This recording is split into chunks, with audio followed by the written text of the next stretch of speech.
sur le premier point qui est celui de l'adhésion potentielle du Maroc, de la Tunisie à la CEDEAO.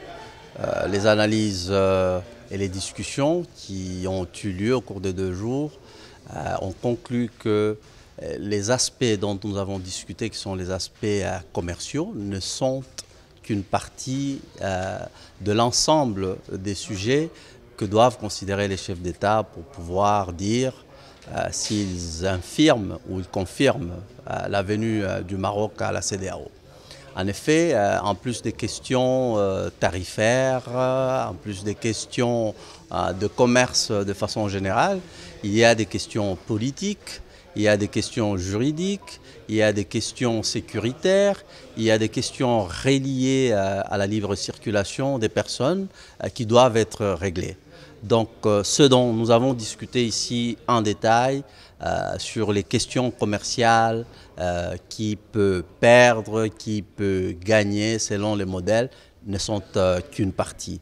Donc ça va être versé à l'ensemble du dossier qui va être considéré par les chefs d'État. Voilà sur le premier point.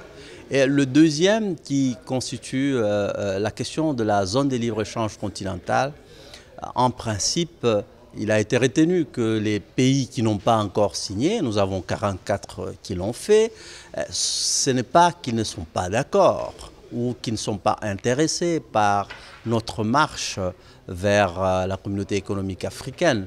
C'est que ces pays prennent le temps de discuter, de peser les pour et les contre. Et les discussions que nous avons eues aujourd'hui sur les tarifs, sur la libre circulation des personnes et autres, ce sont des questions qui vont informer la décision de ces pays-là de venir signer la zone de libre-échange continentale.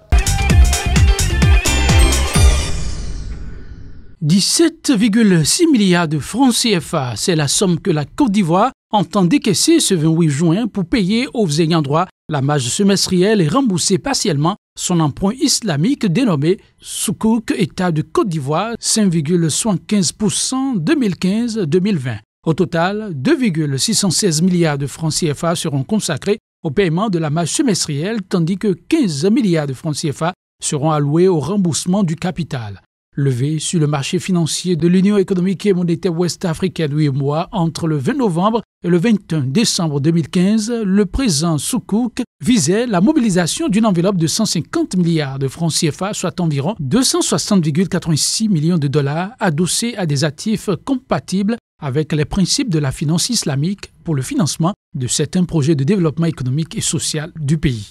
L'emprunt prévoyait que l'émetteur, en l'occurrence l'État ivoirien, verse aux souscripteurs une marge de profit annuelle de 5,75% payable semestriellement avec une date de jouissance fixée au 28 décembre 2015. L'opération avait été effectuée en collaboration avec la Société islamique pour le développement du secteur privé en sa qualité d'arrangeur principal.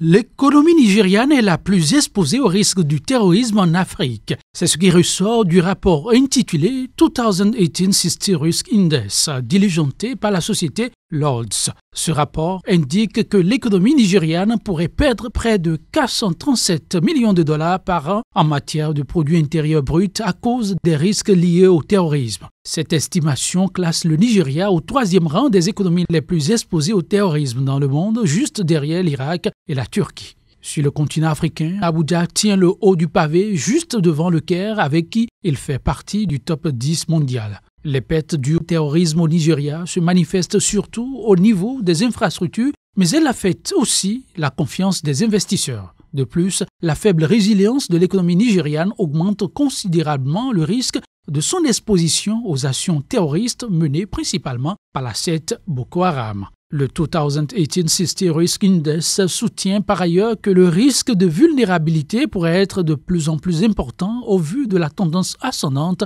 de la courbe du PIB des pays africains.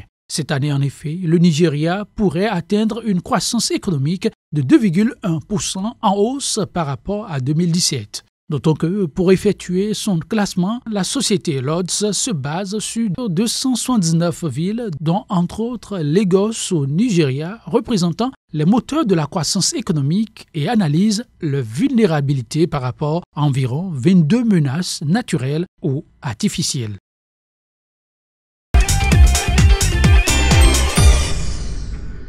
Au cours de l'exercice budgétaire 2018-2019 qui va démarrer le 1er juillet prochain, l'Égypte pourrait émettre ses premiers soukouks. Selon le nouveau ministre des Finances Mohamed Mahaït, il s'agit précisément d'obligations islamiques dont l'émission interviendrait dans le cadre d'une stratégie de diversification des ressources de financement de l'État. Afin de préparer cette nouvelle émission prévue pour se dérouler lors du prochain exercice budgétaire qui débute le 1er juillet 2018, le gouvernement envisage la mise en place d'un cadre législatif approprié pour ce type d'opération. Le présent projet est en train d'être mûri alors que l'Égypte est en pleine exécution d'une série de réformes visant à stabiliser l'économie nationale et à booster sa croissance. Il devrait permettre aux autorités égyptiennes de financer des projets d'investissement sans alourdir encore plus la dette publique du pays. En dehors des obligations islamiques, les autorités égyptiennes entendent émettre 6 à 7 milliards d'euros obligations au cours du prochain exercice fiscal. Notons qu'en janvier 2018, l'Égypte avait déjà émis une obligation souveraine de 4 milliards de dollars. En outre, grâce aux mesures de réformes économiques initiées par le gouvernement depuis 2016 et visant à alléger les dépenses et augmenter les revenus de l'État via notamment la réduction des subventions à l'énergie, le FMI avait annoncé le décaissement pour juillet 2018 d'une nouvelle tranche de prêt de 2 milliards de dollars. Ceci dans un contexte où elle table sur une croissance à 5,2% pour le pays en 2018 et à 5,5% en 2019.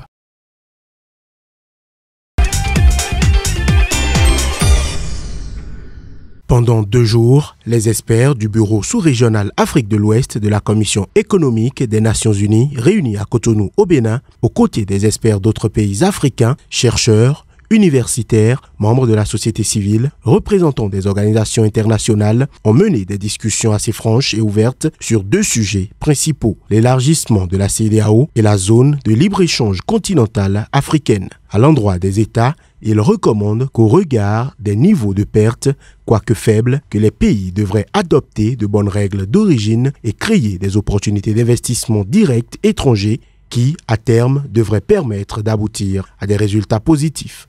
À l'endroit de la CEDEAO et des organisations internationales, les experts de la CEA préconisent qu'en cas d'adhésion du Maroc et de la Tunisie, qu'il soit négocié un démantèlement tarifaire le moins rapide possible et qu'un accent particulier soit mis sur le partenariat avec le Maroc pour bénéficier de son savoir-faire technologique dans certains secteurs stratégiques qui peuvent renforcer la coopération entre les 2 parties. Enfin, à l'endroit de la CEA, il est recommandé que l'analyse soit approfondie en allant au-delà des canaux classiques des échanges commerciaux pour intégrer l'influence des flux migratoires dans le commerce.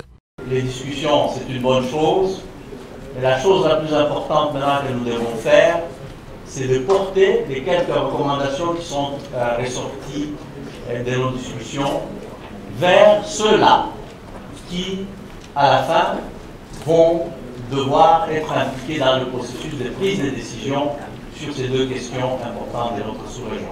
Cette réunion ad hoc des experts de la CEA a été suivie de la 21e session du Comité intergouvernemental des experts de l'Afrique de l'Ouest, dont les travaux se sont également tenus à Cotonou, au Bénin.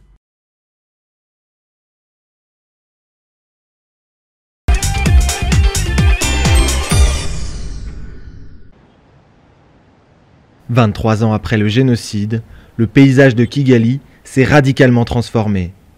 Les tours de verre sont le symbole d'un Rwanda qui avance. Le Convention Center, une enceinte de 2600 places flambant neuves, incarne l'ambition de tout un pays, devenir une économie basée sur les services et un hub régional du tourisme d'affaires. Nous devrions réduire la part de la population qui travaille dans le secteur agricole, qui représente toujours 70% des travailleurs, et avoir plus de personnes qui travaillent dans l'industrie et les services.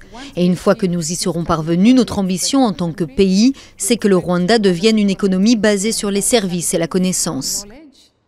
Suivant cette même stratégie, le pays investit massivement dans sa compagnie aérienne, Rwandair. Mais dans un pays dont le PIB est inférieur à 9 milliards de dollars, le risque d'un dérapage des dépenses publiques n'est pas à exclure. Lorsque nous évoquons les paris et les risques, le gouvernement a mis en place ses infrastructures, les routes, la compagnie aérienne, le centre d'exposition et les hôtels financés par le secteur privé. Donc désormais, il faut que le secteur privé prenne le relais.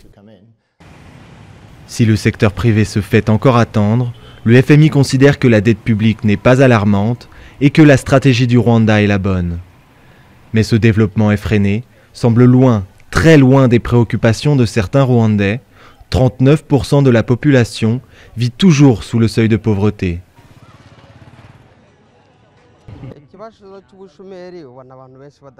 Ici, il y a beaucoup de chômage. Comme vous voyez, beaucoup de gens restent au bord de la route et n'ont pas d'emploi. Alors le développement, c'est bien, mais ça devrait nous donner du travail. En 10 ans, plus d'1 million de personnes sont sorties de l'extrême pauvreté.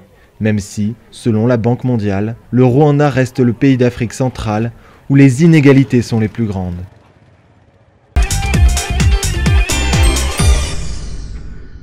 Le Niger, désormais 4e pays ayant ratifié l'accord de création de la zone de libre-échange continentale africaine. Niamey emboîte ainsi le pas au Ghana, au Kenya et au Rwanda qui, quelques mois plus tôt, ont posé l'acte décisif. Le document de ratification a été transmis en main propre au président de la Commission de l'Union africaine, Moussa Faki Mahamat, qui a félicité les dirigeants nigériens pour la démarche et a appelé les autres États membres qui ne l'ont pas encore fait à prendre les dispositions nécessaires afin de procéder à la ratification de l'accord de création de la zone de libre-échange continentale africaine. Un accord dont la mise en vigueur requiert encore la ratification de 18 États. En effet, cette mise en vigueur est soumise à la ratification d'au moins 22 États. Présentée comme un instrument essentiel au développement économique de l'Afrique par le biais d'une hausse du commerce intra-africain, la zone de libre-échange continentale africaine avait fait l'objet d'un accord signé par pas moins de 44 pays en mars dernier au sommet extraordinaire de l'Union africaine à Kigali, au Rwanda. Mais en dehors de ceux qui s'étaient abstenus de signer l'accord dans la capitale rwandaise, il y a aussi certains pays qui l'avaient signé mais hésitent à le ratifier parce que n'ayant pas encore finalisé leur consultation à l'échelle nationale. Autre instrument en attente d'être signé et ratifié au sein des pays membres de l'Union africaine, le protocole relatif à la libre circulation des personnes, aux droits de séjour et aux droits d'établissement. Au total, 31 États membres ont signé ce protocole dont l'entrée en vigueur est soumise à 15 ratifications. D'autres signatures sont attendues d'ici le mois de juillet où l'Union africaine va tenir un sommet en Mauritanie.